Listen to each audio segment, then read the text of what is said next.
नमस्कार, मैं हूं भुवनेश सेंगर और जुड़ चुके हैं आप एमपी तक के साथ। वर्तमान स्थिति परिस्थिति यानी कोरोना के इस कोहराम के बीच में जहां पर मानवता सिसक रही है, वहां पर सेवा की, समर्पण की कुछ ऐसी मिसालें भी सामने आई हैं जो वाकई भरोसा जगाती है। ऐसी एक मिसाल सामने आई मध्य प्रदेश की व्यावसायिक राजधानी इंदौर से। बात है अप्रैल के मध्य की, जब कोरोना का एकदम से विस्फोट होता है और ऑक्सीजन बेड की तमाम स्थिति की मध्य प्रदेश के इंदौर में बहुत कमी हो जाती है। तब राधा स्वामी सत्संग न्यास के एक बहुत बड़े विशाल परिसर को कोविड केयर सेंटर में, सबसे बड़े सेंटर में बदलने की चुनौती सरकार के सामने, प्रशासन के सामने। नोडल अधिकारी का जिम्मा दिया जाता है वहाँ के विकास प्राधिकरण के सीईओ और आईएएस अधिकारी विवेक श्रोत्री को। विवेक श्रोत्री जिस जान से लग जाते हैं वहाँ, क्योंकि एक अस्थायी कोविड सेंटर है, वहाँ सारी सुविधाएं जुटाना है, बहुत तेज़ी से जुटाना है और 600 बेड का एक कोविड केयर सेंटर शुरू करना है जहाँ पर ऑक्सीजन की अवेलेबिलिटी हो, तमाम सुविधाएं हो। वो जुट जाते हैं।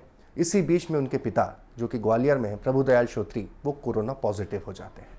एक तरफ कोविड सेंटर को शुरू करना है जिम्मेदारी, दूसरी तरफ पिता की हालत बिगड़ती जाती है, उन्हें इंदौर लाया जाता है, इंदौर के अस्पताल में भर्ती कराया जाता है।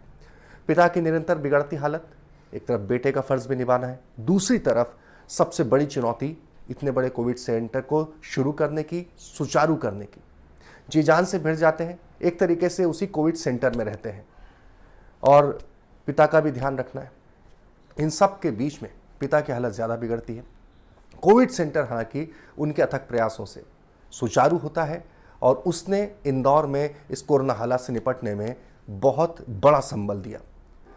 पिता हालांकि पूरे प्रयासों के बावजूद कोरोना से ज़िंदगी की जंग हार जाते हैं।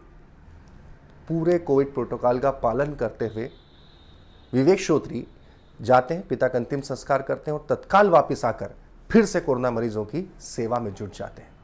उनके इसी जज्बे को मध्य प्रदेश के मुख्यमंत्री शिवराज सिंह चौहान ने ट्वीट के जरिए सलाम किया है। वाकई समर्पण की ऐसी कहानियाँ, ऐसी मिसाल भरोसा जगाती हैं। तमाम खबरों के लिए आप देखते रहिए एमपी तक।